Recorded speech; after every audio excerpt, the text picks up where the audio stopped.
Boys and Girls Club of West Alabama tries to help kids become confident, successful adults by building up their self-esteem and providing them a safe place to go when mom and dad are not around. They're also a United Way agency. Tony Bush is here from the Boys and Girls Club to tell me more about it. Tony, thank you so much for being with us today. Thanks, Dan.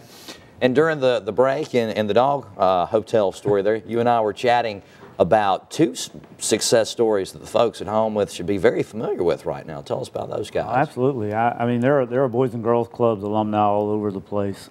Two very special ones right now in everybody's mind, T.J. Yeldon and Omari Cooper. Wow. Grew up in Boys and Girls Clubs down in Mobile.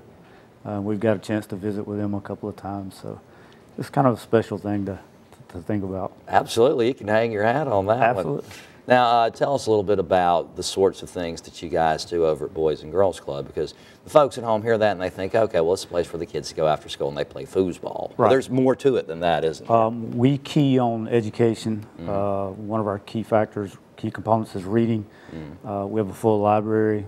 Kids come in and do their homework, get help with homework, full tutorial program. There are times when there are 25 and 30 volunteers, especially from the university over there helping the kids with their homework.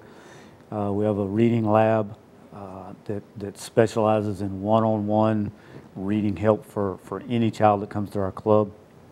Computer lab, arts and crafts, so much more than just the old Boys and Girls Club that used to be, go play foosball and basketball, like you said. Right. So we really do key on education nowadays. We're serving more kids now than we've ever served in the 50-year history of the Boys and Girls Clubs at more sites. We've got a site down in Greensboro, a site in Akron, and working really hard on getting some things and some programs going in Northport.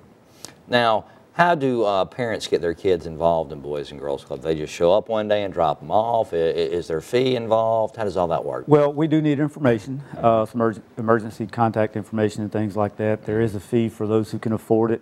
It's $20 a year, and that covers them for the entire school year. There are no more fees, and they can come 5 days a week, 2 o'clock to 7:30 at night. And all they need to do is just bring the kids by and sign them up. Now, you guys are a United Way agency, too. How does United Way help you do all the things that you do for boys and girls? Well, they provide funding to us on an annual basis. Probably about 20 to 23% of our budget, of our income, comes from the United Way. All right, super. Tony, thank you so much for being with us today. Thank you. You can find out more about the Boys and Girls Club of West Alabama online at bgcwestal.com or by calling 205-553-3879.